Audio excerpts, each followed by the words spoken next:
I'm probably going to mute myself while you're talking, and then I think we're live now. Perfect. Okay, yep, I think we are live. So hello, everyone, and welcome to the Casper 101 webinar. My name is Lior Turner, and I'm the Executive Director for the Health Professional Student Association, which publishes the Student Doctor Network. And a little bit about the Health Professional Student Association.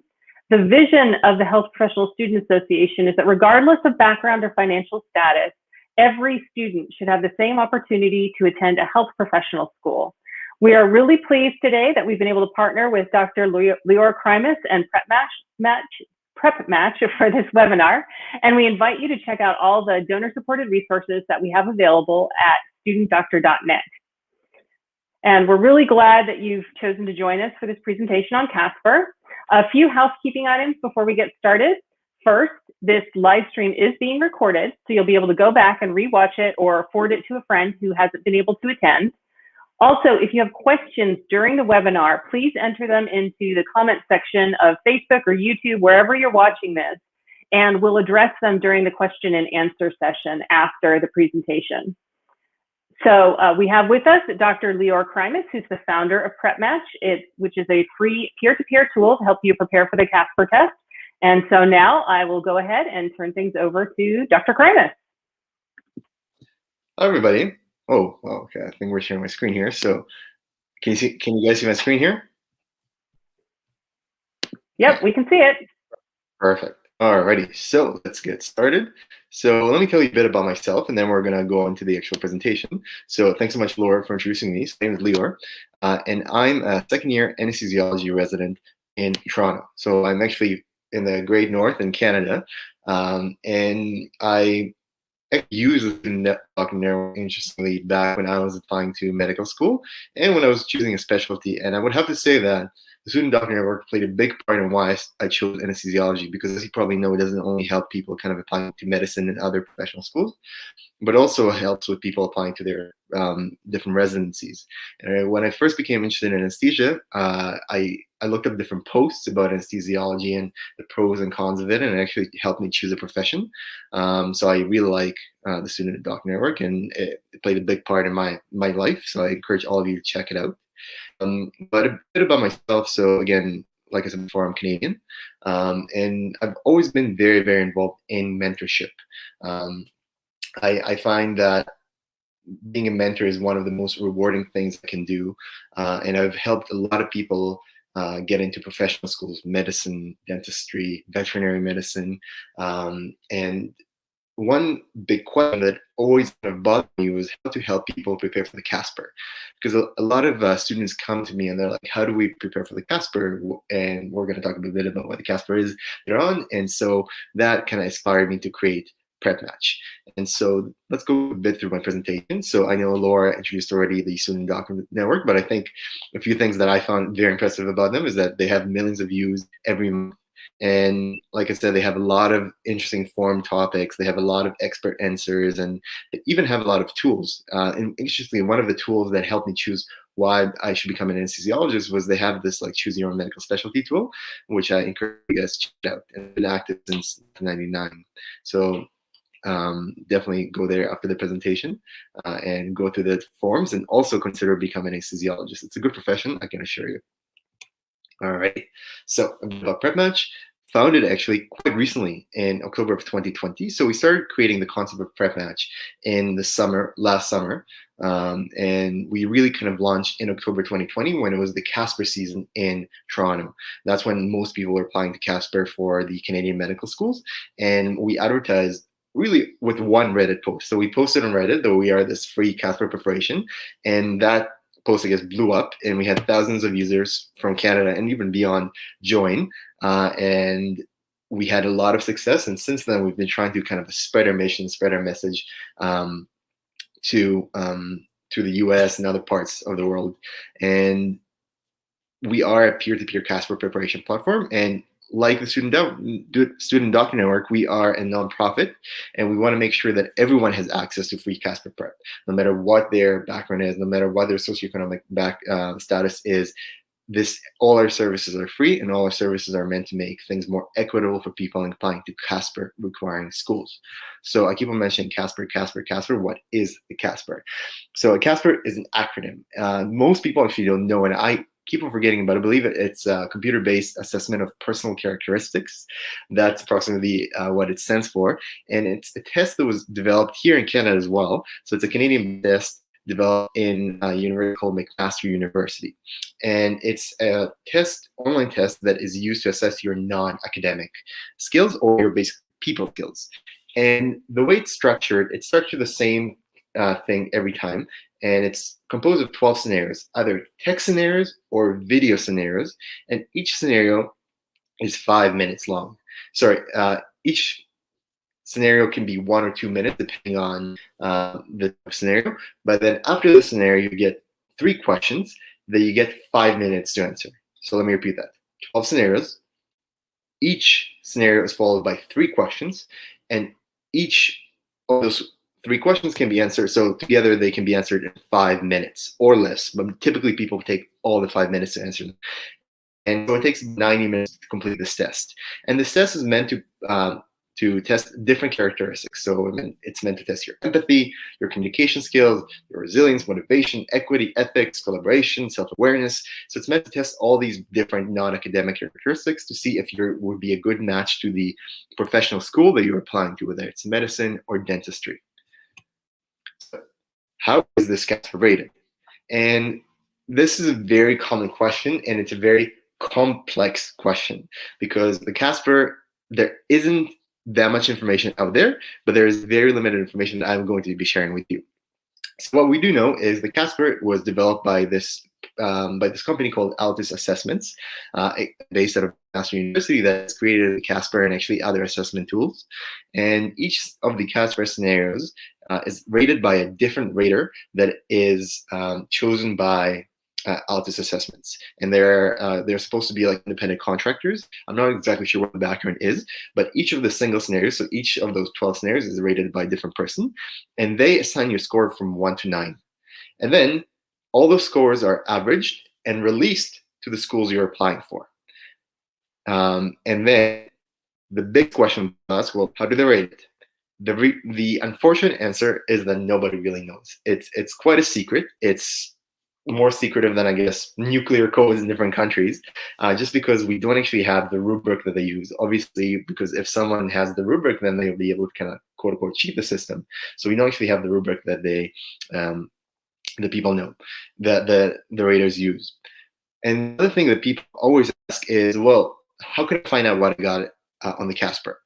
And this is also a very complicated question because up until this year, you had no idea how you did. You didn't know how you rated. You didn't know how you compared to other people. You just had no idea. But last year, Casper started experimenting with sending different people their quartile scores. And what that means is they tell you which quartile you kind of are placed at. So there's a few quartiles, right? There's 0 to 25, 25 to 50, 50th percentile to 75th percentile, and then 75th percentile to 100th percentile. And so they experimented with that last year. And just 2 days ago, I discovered that this year, they're sending everybody their quartile scores. So about a month after you write your Casper, you'll know where you rated in comparison to the peers that are writing the same type of Casper test. So if you're writing Casper for dentistry, then you'll have your quartile score for how you compare with your other peers writing the Casper for dentistry. But again, why you got that quartile score and why you were rated that way is something you would not be able to find out. You also don't know your raw score. It's just something you won't be able to know. And Casper actually in their FAQ, so one thing I want to show you guys here is, I don't know if you guys can see my screen here, but Casper, and I'm going to show you the website very shortly, they actually, in their FAQ, and this is where I found out about the quartiles, they list, they answer the question, why do I receive a quart? Actually, it's this one. So what do you mean to place a specific quartile, and why did I score in a specific quartile? And then here, what they interestingly say is that some of the reasons why you might have placed lower than you expected was because of effort. Like, let's say you just didn't try as hard, you finished 3 minutes and you're like, I'll just go to the next one. Another one is empathy, and another one is equity. So empathy is considering all the different perspectives, and then equity being just, respectful of the experiences and needs of others. So those are two things that I think are very important to remember whenever answering all Casper questions. And to sum it up, you just have to be a good person. You have to make sure that you consider everybody, and you have to make sure that you respect everybody. But we're going to talk about how to kind of formulate your answers based on these kind of things. And in terms of communication, this is probably the most important thing that PrepMatch would help you. But again, very soon we're going to talk about PrepMatch, and I'll provide some more details about that. So let me just load up my presentation here again. Sorry, guys. Let me just get through some of the things here.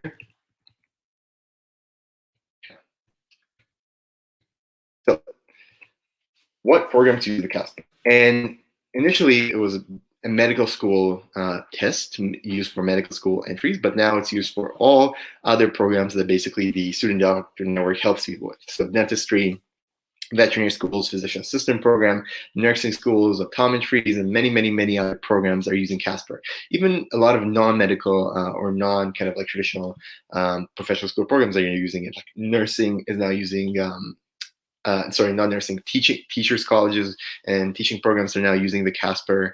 So it's becoming widespread. It's not only used in North America, it's also used in the UK, New Zealand, Australia, and even Qatar has adopted the Casper. So how do you know if your program uses the Casper? So what we're going to do is we're going to walk you through how to find out if your program uses the Casper. So what we're going to do is we go to this website, which is takealtis.com. It used to be called Take Casper, but now Altis is going to include some other assessments beyond the Casper. And so in order to find out the dates and when different programs require the Casper, you have to go to takealtis.com. And so you go to dates and fees, and then you select your browse dates and times. And then let's say we're looking for the United States of America, and we are applying to the allopathic and the osteopathic medicine schools. And you'll see the specific name Casper type, which when we take the Casper will be used for registration. And you see all the different schools that use the Casper. So you can see there's over 60 schools here that actually use the Casper for their assessment. It's a lot of schools. And now let's say you are interested in the dates. So let's say I'm applying to the Boston University School of Medicine. I'm applying to Harvard University School of Medicine and Michigan State University. And so what we can do here is we're going to look at all the different dates that are used, that the schools accept the dates for. Now, as many of you know who are applying to medical school, it's a rolling admission for many schools. So typically people write it in the earlier dates. So that June and July are the most common dates when people write the Casper, just because I know that schools need 2 to 3 weeks to it takes 2 to 3 weeks to get your Casper reviewed, and then they also need to send it to the schools. But from what I understand about the US applications, most people write it in June, July. Every school is different. Like for the Canadian applications, most people write it in October. So make sure that you specifically know which schools and which programs kind of require. And usually they also provide the information on their own website and kind of give you recommended dates. But this is like the best website to find all the available dates for them. And once again, this is not only for medicine. As you can see, this is for also dentistry, physical therapy, pharmacy, anesthesiology assistants, veterinary medicine. So a lot of programs are using this. So for example, lots of dental schools are now using it. Some veterinary schools in the United States are also using it. So it's becoming quite popular. And let's go back to the presentation. Okay, perfect. So how do you prepare for the Casper? So I told you all about this test, and I told you that it's important and that a lot of programs are using it, but how do you study for something like that? How do you study for a test that you don't know the answer for? And this is a very complicated thing. There's a lot of answers out there. There's a lot of different forum posts. And most importantly, there's a lot of companies out there that offer Casper Prep. But if this is a test you can't really get feedback on, how do you know you've done well at the test? Really, the only way, now people get the quartiles, but before this year, people were only able to say that they know how to do well in the Casper because they got into Casper requiring school. And this is a bit fishy just because it's an indirect proof that you're good for the Casper, but we don't actually know if you are a good Casper taker. So a lot of companies to improve your score by 20 to 30% and charge you $400 for it. But again, it's a bit weird just because you don't get your score and you don't know how you progress in your score. So there's unfortunately a lot of misinformation and a lot of kind of predatory behavior out there. And this is why we kind of created PrepMatch, but I'm going to tell you a bit about PrepMatch soon. In terms of kind of like studying for the Casper for exact tips, we're going to go over it and some things I do recommend besides obviously taking PrepMatch and prepare for Casper. But let me tell you a bit about PrepMatch. So because of this entire concept of trying to find a good tool for people to practice for the Casper, that is why I decided to develop PrepMatch. And PrepMatch works very simply, and we're going to go through the platform where you write a practice Casper test. So I'm going to show exactly what basically a Casper looks like. And the only thing is PrepMatch is usually text scenarios. We don't have video scenarios yet, maybe in the future, but for now it's text scenarios. But it simulates the exact environment of the Casper.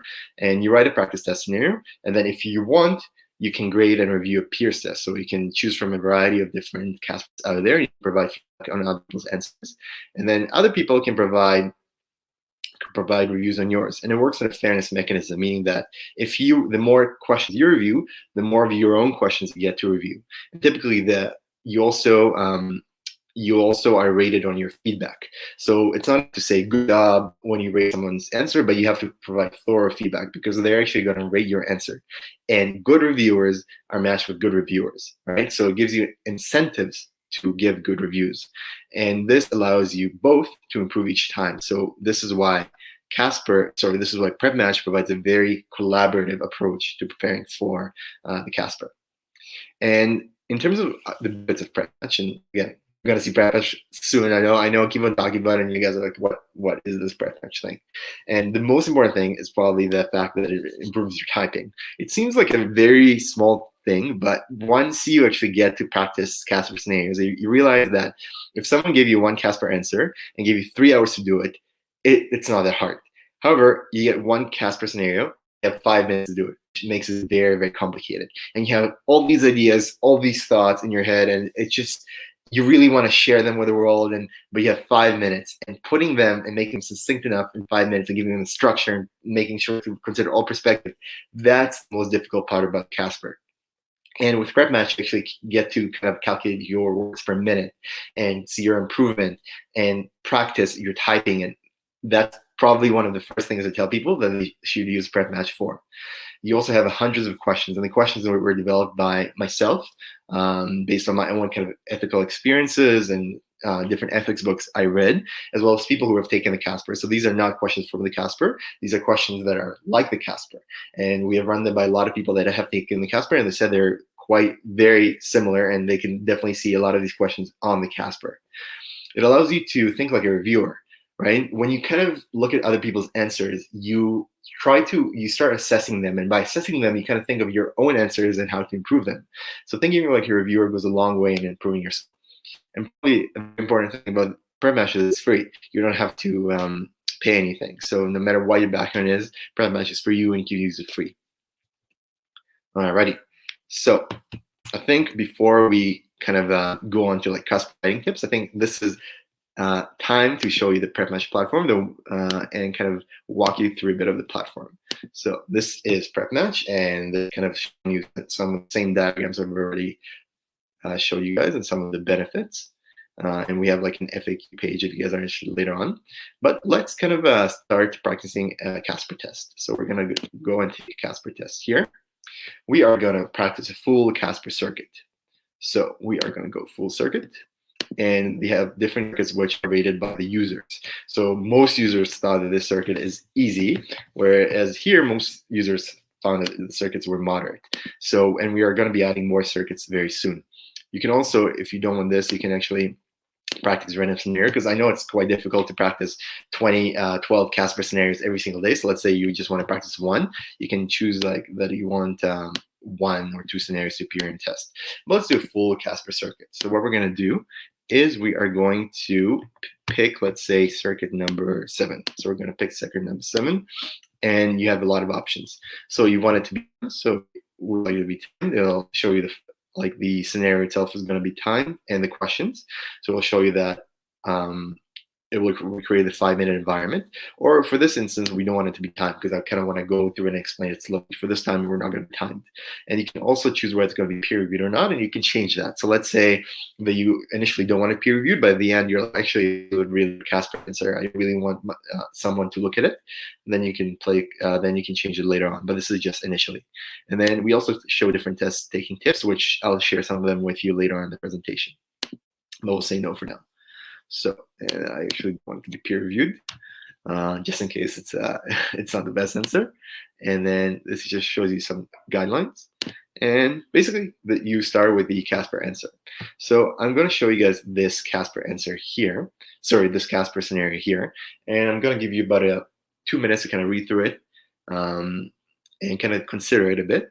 And then later on, we're going to go to the questions. And I'm going to give you guys a few minutes to look at the questions and think about your answers, and then I'll share with you some of my thoughts and some of the things I kind of answer. So take a few seconds to read this.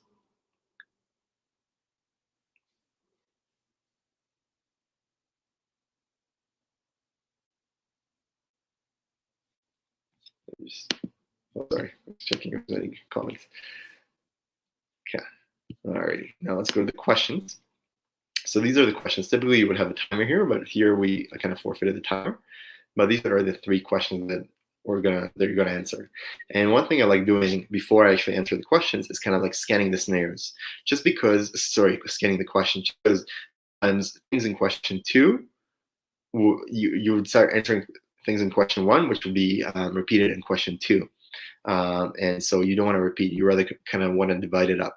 So, for example, what is going on your mind in question 1, and do tell the other coworker about the prank, and then 3 is like, do you report this incident? So all these can be part of question 1 if you think about it, but here we want you to limit to 3 questions. So that's why I recommend kind of scanning through the different questions before you start typing. I'll give you guys a minute to kind of think about it, and then I'll start kind of sharing some of my own thoughts.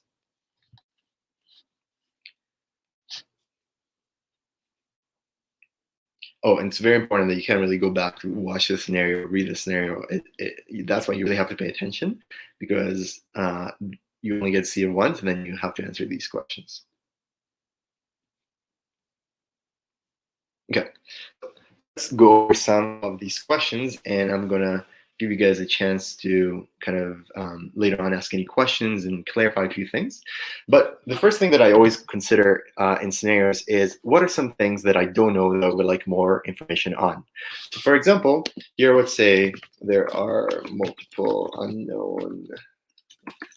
Oh, so as you can see here, I made a typo. But the good thing about the Casper is that they actually don't consider typos, and they are taught, the Casper assessors are taught to ignore them. Obviously, don't write something like this and be like, well, I meant to say there are multiple unknowns such as this. Like, it has to be reasonable, but overall, they're taught to not pay attention to any grammatical spelling mistakes. But it is easier to read something when it flows well. So let's say there are multiple unknown key pieces, or like, it would be easier if you do spell right, but at the same time, it's not a big deal if you do have some spelling mistakes.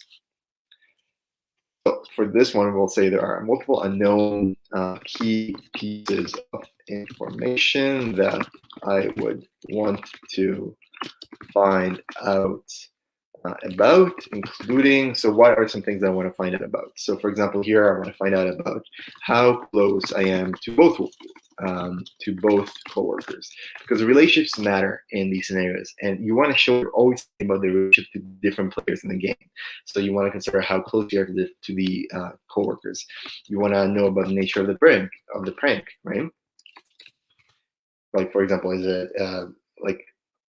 is it a prank where you leave, let's say, fake feces on their table, or is it a prank that is more serious, such as discriminatory or racist prank? So you kind of want to know the nature of the prank. And then you also want to know about any office policies that exist. And as you can see here, I already have some spelling and grammatical mistakes, but it's okay. Because if we were on a time-sensitive real Casper, then we kind of like just go on and type and type and type and type. And then so by looking at the different policies, you're thinking of the systems view and thinking about the different, not only your situation, but what is the broader system at play here. So here we have the co-workers, but we also have the office and the policies that exist. So you want to consider those things, and whether, let's say, this is the first incident of its kind. This is what we're considering. And after kind of considering what are different things that I know, you want to think about what is the main issue here. And I think that overall, the main issue here is that one of my co-workers may experience a lot of distress from this prank. I have to consider how to balance not being too harsh in criticizing the first worker, while we'll just leave this just to illustrate the point that it's okay to make spelling mistakes. The first coworker, criticizing the first coworker while caring for the well-being of the second. So here, this part here shows you the empathy that you can show in your answers, right? And the fact that you're considering different people and respecting different people, right? So this shows you the different perspectives that you always have to take within a Casper scenario of the second coworker. I also have to consider the fact that the first coworker asked me to keep this prank confidential. Confidentiality is important to me, but can be broken if there is a concern for the well-being of others. Okay, this is another important thing. And then the last thing I want to say is talk about kind of like humor in the workplace. So having humor in the workplace can often be helpful in maintaining a positive work culture, but should not come at the expense of making someone feel threatened or distressed by it. Again, so a few things that I want to highlight that I showed here. The concept of confidentiality. You're going to have a lot of reporting questions on the Casper. It's almost inevitable that one of the questions is going to be like, this person does something bad. They cheat on an exam. They steal bread from a store. They do something questionable. Are you going to report them, right? And they let you know about this. So the friend tells you that they cheated. The friend tells you they stole from the store. So the friend confided in you. And you always have to ask yourself, is this worth breaking confidentiality over? Because, for example, as an anesthesiology resident, I encountered a lot of scenarios in my own life where I talk to patients, and the patients reveal that they do drugs which are illegal, or they tell me they stole bread from a store just because they were hungry. Those are illegal acts, but I do have medical confidentiality. But I want to tell you that there is medical confidentiality, but there's also confidentiality in your own lives, between like an implicit confidentiality with your friends when they tell you something that may be questionable. So it's important to always consider confidentiality and the need to respect it. But there are times when it's broken. Usually, the main thing that I use as a guiding principle for when to break confidentiality is the concept of safety. Is there a safety concern here? And if there is a safety concern, then I'm more likely to break the confidentiality, right? So let's say it wasn't this scenario. Let's say it was a scenario of your friend who's taking a Spanish language class, even though they are a native speaker. Naturally, they're doing something they're not supposed to do, and but at the same time they tell you about this, so there's confidentiality. And you really have to ask yourself, is your friend, by taking the class, are they doing something that is unsafe or something that is harming others? In this case, with the prank, I mean, confidentiality is important, but if it's causing a lot of distress to the second coworker, and let's say it's something that is harmful and racist or something that is causing a lot of psychological distress, then this is, in my opinion, a safety concern, because I fear for the well-being of that individual. So I would be more likely to break confidentiality if I think that they're going to be harmed by it. But let's move on to the next question. Also, with this humor in the workplace, this shows you that I'm reflecting on both the positive aspects and negative aspects, and you're going to do that a lot in the Casper. So, do you tell the other coworker about the prank? So, in my opinion, I would tell the other coworker about it, only if I cannot get the first coworker to change their mind. I will speak to the first coworker and tell them that I understand that pranks can, and that will happen all the time, by the way, with caps lock. What I do is I just kind of carry on and only change it later on at the end if I have time. Can sometimes be enjoyable, but express my worry for the coworker who will be on the receiving end. So you want to always kind of like, whenever you're confronting someone, you always want to appear non-judgmental, and you want to always appear understanding. But at the same time, you want to illustrate your point. So those are very important things to consider whenever you're confronting someone in a scenario. And also try to answer the question. So if the question asks you, are you going to tell them? Answer from the very beginning, I would tell them, and then explain. Because I've kind of, as a very impatient person myself, I like reviewing answers. But if the answers are only found at the very end, I'm like, okay, so get to the point. So what are you going to do?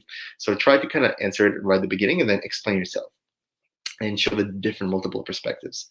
And then I will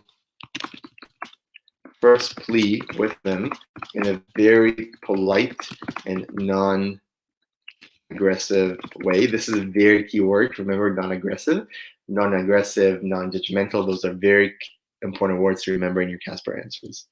But would have to be more firm with my stance. If they refuse, listen to me. If they agree to not go ahead with it, I don't see a reason to break their confidentiality. My God, it's such a long word to spell. And then you can say, however, if they are still going to go ahead, no matter what I would say, then I have no choice but to let the other coworker know. And then whenever you're reporting, you want to make it seem like it's very difficult to report, because a lot of questions when I'm discussing these scenarios with different people, what I find, whether it's in this scenarios or in multiple mini interviews when we're discussing ethical interview scenarios, a lot of people are very keen to report. They're like, my friend cheated, I'll report them. My friend my friend took a course they're not supposed to take, I report them. And they make it seem like it's very easy to report, but in real life, it's not, right? You're always faced by this ethical dilemma, report or not. So if you end up reporting a question, make it known that it's not easy to report, and make it known that you'll try your best to kind of like not harm the other person you're reporting. And so here I can add, depending on the situation, on the nature of the prank, I will try my best to not identify the first coworker when telling the second one about the prank. So this is definitely something you can do. And I know I'm being long. This is more than 5 minutes, but again, I'm kind of like explaining and pausing. And in real life, you only have 5 minutes to type all this. And what you'll find very often is that you wouldn't have time for the third question. And I think that's okay, because when they actually judge the Casper, they judge it as all of these 3 questions combined, and they see whether you reflect in those different characteristics within those 3 questions. And so if you're a lot of thorough material and show that you're empathetic, show that you're equitable, show that you're a good communicator in those first two questions, it's okay if you if you miss this third one. And it's a very important mindset to have, because if you start worrying that you missed this one and you go to the next one and you are still thinking about the question 3, then you're affecting your progress in the next one, even though it's rated by a different person. So they're all very separate. But let's say you do answer this one, and you say, do you report the incident to HR? And here you can say, well, this actually depends on the nature of the prank. As long as it is not a prank that involves forms of discrimination, and then we say racial, gender, sexual, etc., or harassment, I will not report. Especially if it is not carried through. My God, you guys are seeing all my spelling mistakes here. However,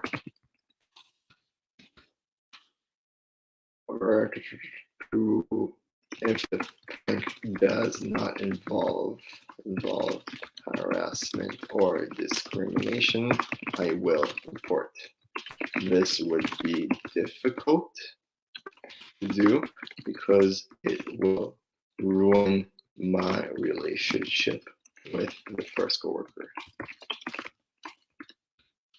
But it must be done. Again, reporting, but showing that it's very difficult to do. Now, lots of spelling mistakes here, very common in the Casper, and so I have to think to myself which ones are worth kind of like fixing. So this one is, I butchered this one, so I have to fix this one. All the other ones are manageable, and in 5 minutes, what I would do is I would just click next. And then we're not going to go through the other questions just because in the interest of time, but I kind of wanted to just run through some kind of like different questions you might find on the real thing. So here you'll see it says you are touring a concentration camp in Europe, and you notice a couple of teenagers taking inappropriate pictures. And then would you say anything to the teenagers? How would you approach the situation to make the teenagers learn from the lesson and not repeat this again? How can we make sure the next generation respects historical sites and their significance? And then it doesn't really ask you only questions about scenarios, but also asks you about concepts like burnout, which are very common in professional schools. So burnout is increasingly common among professionals. Mindfulness is one strategy that is used to cope with burnout and is a preventative mechanism. Mindfulness focuses on letting go of thoughts and focusing on one's senses and surroundings. So there's a lot of questions dealing with kind of concepts and stuff like that. But let me go actually here, we'll exit the circuit and show you what it's like to review a scenario.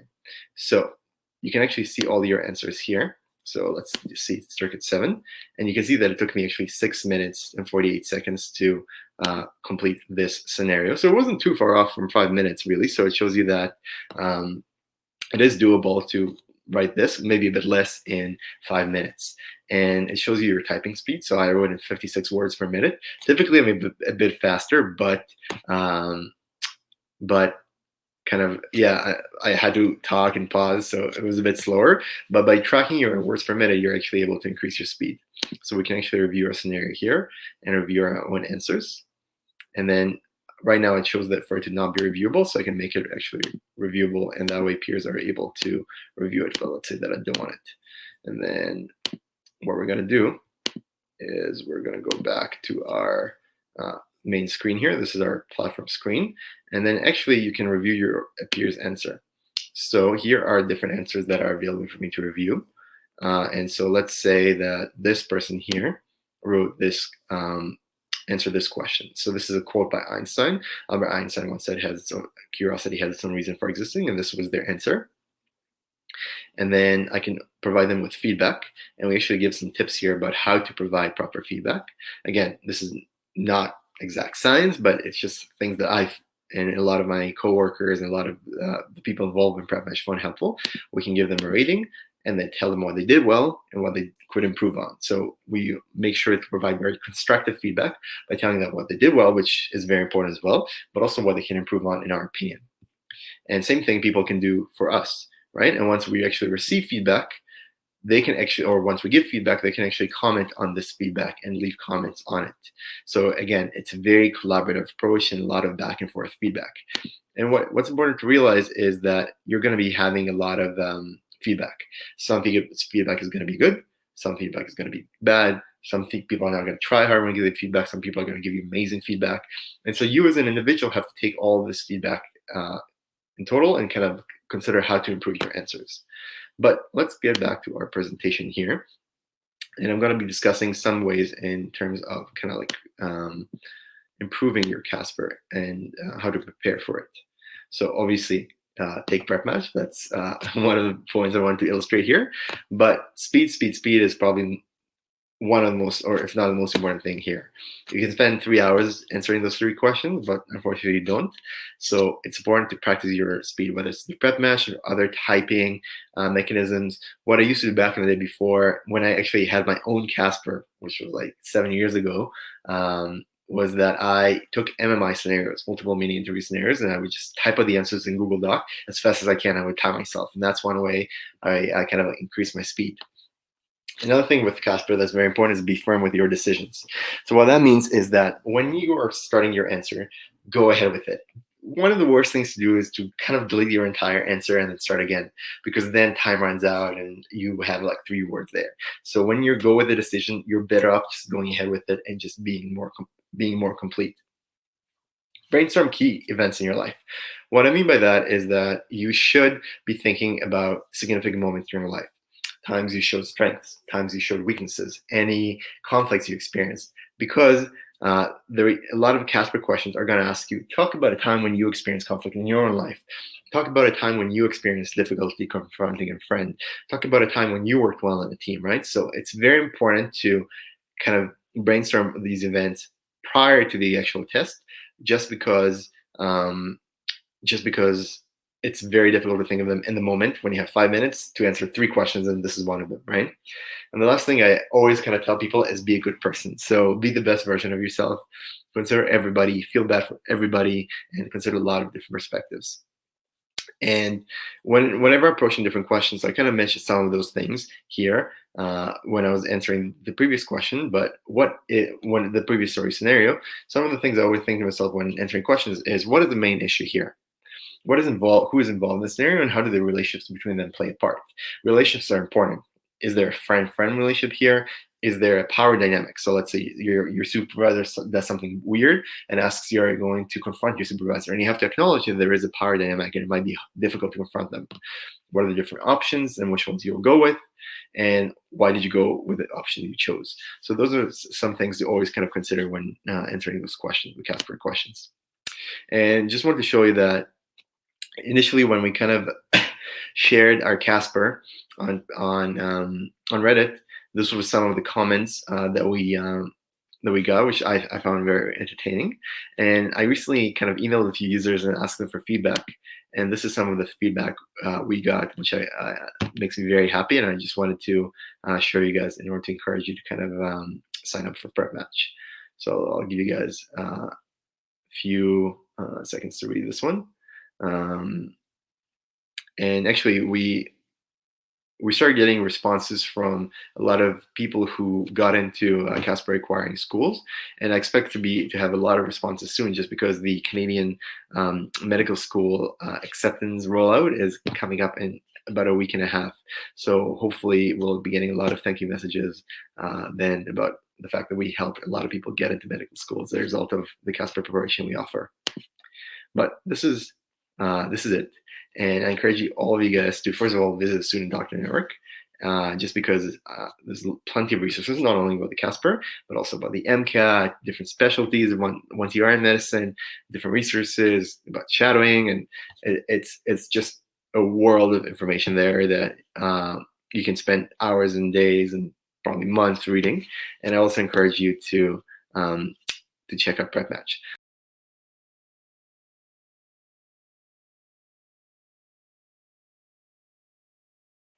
Okay, thank you. And Lior, I guess he has dropped off here. Hopefully we'll be able to get him back.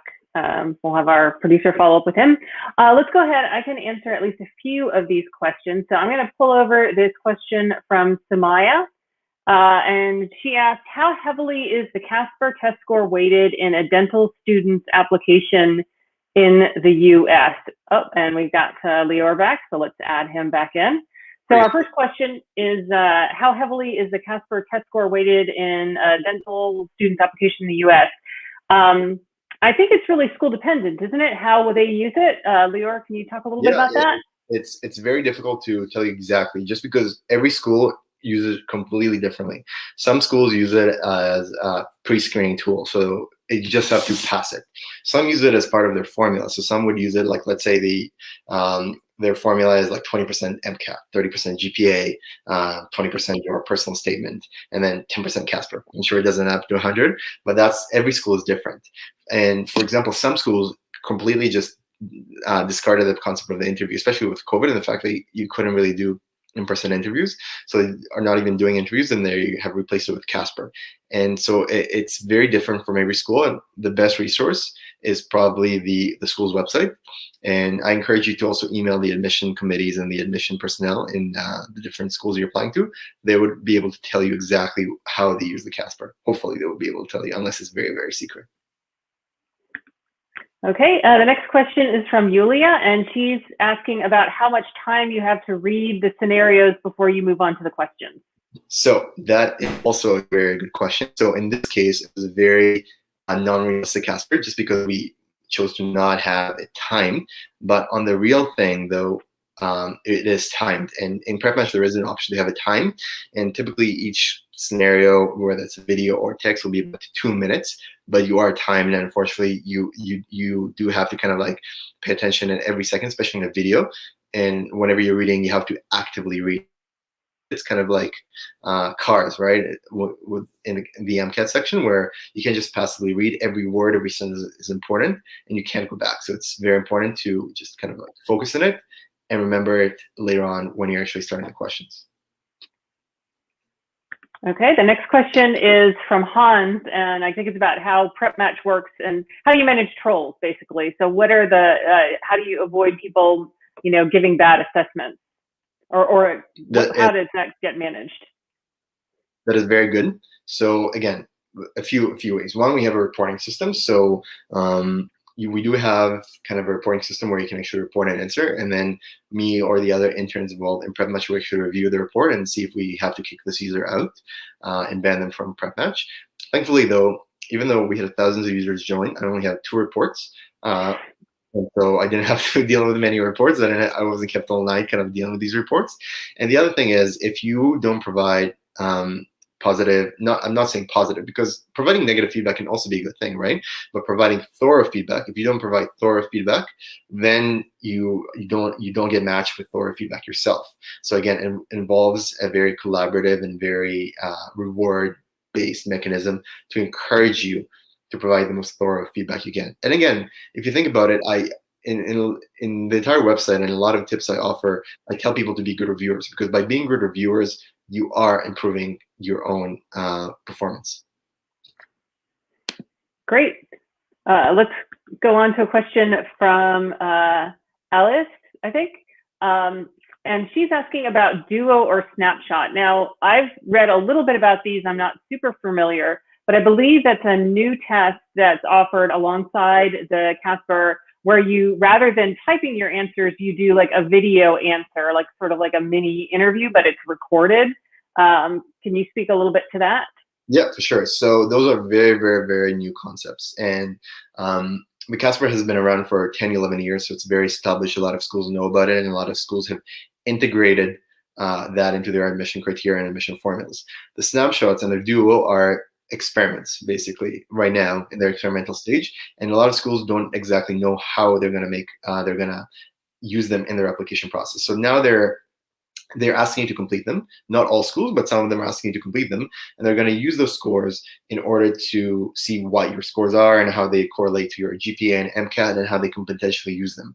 But let's kind of talk about what they are. So the snapshot is like a mini interview where you have a question flashed on the screen. So what are your strengths? Or if you can travel to any country in the world, where would you go? Or like any kind of like basic interview questions, right? It's more so of the personal type as opposed to kind of the scenario types that you would find in MMIs. And so you have 2 minutes to answer, and unfortunately you can't really do a retake. It's only one, and you have to answer in those 2 minutes. And it's a way for schools to kind of get to know you. and it's a bit unclear exactly how schools use it, but this was implemented, I know, last year, and most schools, from what I understand, have taken it more as an experimental approach to it, as opposed to kind of integrating it into their admission process. Now, Duo is another experiment that was introduced this year, and Duo, Casper Duo, or is it Duet? I forget the exact term. I think it's Duet. It's basically where you are trying to be matched with the program based on your values. And the way it's done is it's a very neat concept, actually. You have a list of different concepts, and you have to tell the program what you value more. So do you value diversity or scientific development more? And then asks you, do you value, let's say you chose diversity, and then it's like, do you value diversity or kind of communication support? Or it asks you different values that you're interested in, and asks you to choose one of those two pairs of values. So it's always pairs. So it's like, what do you value more, this or this, this or this, this or this? And what they do is they send the exact same test to the program directors and the people involved in the admission programs in the school, and they do the exact same test in accordance with their own values. So they can see whether your values are similar to the values of other of the schools you're applying for. And again, how is this going to be used in the admission process is, again, it's still in the experimental stage, so we don't know. Like Snapshot was just introduced this year. Duo or Duet, I forget the exact term, is introduced this year. So we have no idea still how it is used. And I know, and I've seen some people tell me that they can help you prep for the Duet and stuff like that. And I'm like, how can you, how can you prep for something that wasn't even like implemented yet? But hopefully this provides enough of a summary for both. Okay, we got another question here from Hans about are the quartiles determined in relation to other test takers' performance, like the MCAT? Are quartiles determined in relation to other test takers' performance? Yes, yes. So it is. It is based on other people's answers. So if a lot of people do well, then it is more of a fierce competition. But again, it's a bit hard to know exactly how other people do and how many people have taken it, because you just don't give information about that. I'm sure for the AMC, probably when you take the MCAT, they provide you the number of takers, so you can kind of guesstimate, but Altus is a bit more secretive about it. So you do get the score, and I guess it does help you find out how you did, but it does change year to year based on the people taking the Casper that year. It's a little bit Black Mirror. You have they're grading you on something and they're not giving you any feedback. Yeah. Okay, so we have another question here from Eli, who says, are there character or word counts for each question? Nope, there aren't. If you can write a 2,000 word answer in 5 minutes, that's very impressive. But there aren't any character word counts. It's actually a really good question. That's actually very fascinating, because I don't actually know the average word count, or the average character count that people can usually succeed. But that's something maybe I'll be interested to analyze based on current PrepMatch answers, just to kind of give users like a guesstimate of what it is. Okay, and then we have another question from Yulia, who said, if we run out of time, is it better to skip a question than to not include enough detail in each answer? Oh, those are really good questions, Yulia. You're on a roll. So this is a very difficult question to answer, just because it depends on the question. So let's say that the third question is this horrible question that you have just no idea how to answer, and you're more comfortable with the previous two. So in that case, I'll probably add more detail to the previous two. But let's say you felt uncomfortable with the first two, and the third question is just an easy giveaway for you, you're very comfortable answering it, then I'll probably just answer the third question. But it's very in the moment kind of thinking, you really have to be on your toes and really be like, okay, so this is something I know, I'll just go ahead and answer it. It's a lot about quick decision making, really. Okay. And now Nino has a question about the PrepMatch platform. Do you have to create an account for the PrepMatch platform? Yeah. So unfortunately, you do, just because you need to kind of log in and review your answers. So you do need to create an account. Again, it's all free. And basically just need your email to send you the verification and make sure that you're not a bot or anything like that. And just a username. And make sure that you keep your username anonymous. Don't put your first and last name and address. Just make it something kind of fun, med school 2022 or something like that. I'm sure that has been taken, but kind of like make sure that it's anonymous to keep you anonymous. Okay, we have a question here from Amy about, can you take this test before you submit your application? So I guess for vet school, it's if you took the test in June or July, can you do it then and then submit it with your application later? So that depends on the school. So again, every school is different, and I'll tell you guys a bit of an anecdote. It's very important to find out where Casper is required, because what I didn't know when I was applying to my anesthesiology residency was that some schools, some universities here in Canada actually require the Casper for residency. I thought that I was done with the Casper after medical school, but I did not know it was required for residency, and actually was unable to apply to certain spots because I didn't know Casper was required there. And I was like, what? Like, I went through 4 years of medical school and nobody told me the Casper was required for some residency positions. So make sure to do your research and actually go on the different websites for the schools. I mean, Casper does show you which schools require, but still go on the different websites to confirm, and don't be afraid to email people. I find that it's not regarding PrepMatch or Casper, but I find that a lot of people are kind of scared to email admission committees or admission personnel, but policies are changed on a daily basis because of COVID and other circumstances, and they probably have the most updated information. So don't be afraid to message admission representatives, because they have probably the golden kind of laws that they can share. Okay, we have about 5 more minutes here, about 4 more minutes. I'm going to try and get through a few more questions here. Here's one: is the Casper different for each profession? So is dental Casper different from the veterinary Casper? So, I mean, the different questions are different, but they're not necessarily the same. Like, they're not profession based. So this is good because there aren't actually a lot of medical questions. So not a lot of questions deal with like you're a medical student or you're in a hospital, right? Many of them are just like basic real life scenarios.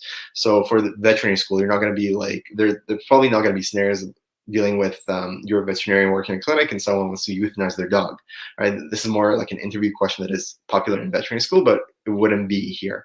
So each Casper type has its own different questions from whatever bank Altus has, but they're not really profession specific. They're more so kind of like basic life scenarios that you might face in your real life. Okay, we're going to do two more questions I'm going to pull. This one is the logistics of taking the test. Now, this is something you take from home, right, on your own computer, or does it have to be taken on? It's a home-based test. It has to be taken from your computer with. Try your best working Wi-Fi that you can.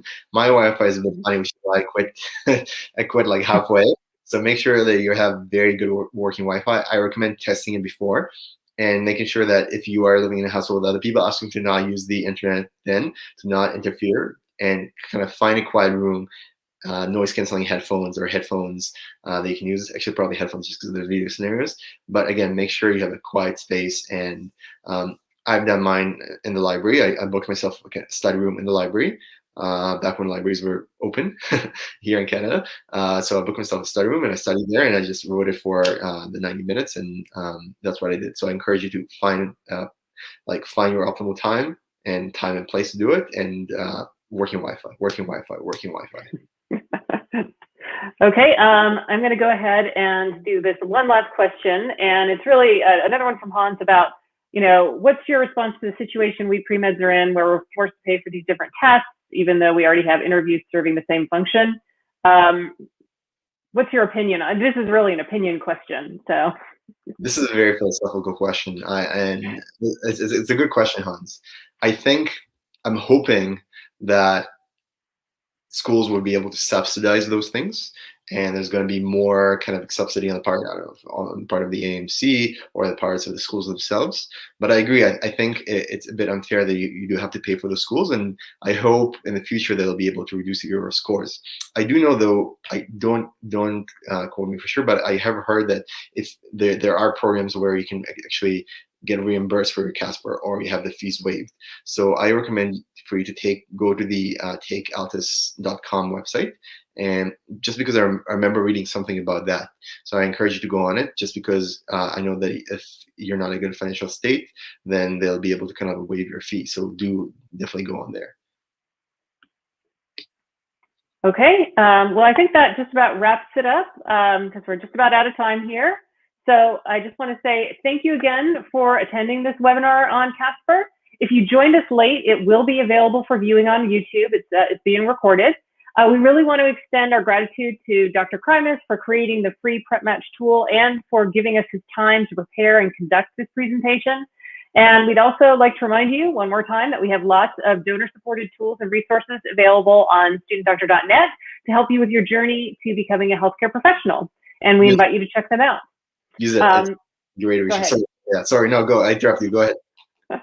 Oh, no, I was just going to say our next live stream is going to be an Ask Me Anything session with Dr. John Ligon, who is a pediatric oncologist and researcher with the National Cancer Institute. And that's going to be on May 11th at 8 p.m. Eastern. So we invite you to join us for that as well. And again, I'd like to say thank you to Dr. Krimus, and we appreciate that you were willing to give us your time and as well as develop the PrepMatch tool. I know that Casper is something there's a lot of people who've talked about it on the Student Doctor Network, and so I know that I think it's an amazing tool that you've developed, and we just appreciate you giving us your time. Thank you for having me, and thank you for the Student Network for being awesome and helping me with my own life. Thanks, guys. Great. Okay, well, thanks everybody. Have a pleasant evening, and we will again see you guys. Hopefully, see some of you on the 11th for our Ask Me Anything with a Pediatric Oncologist.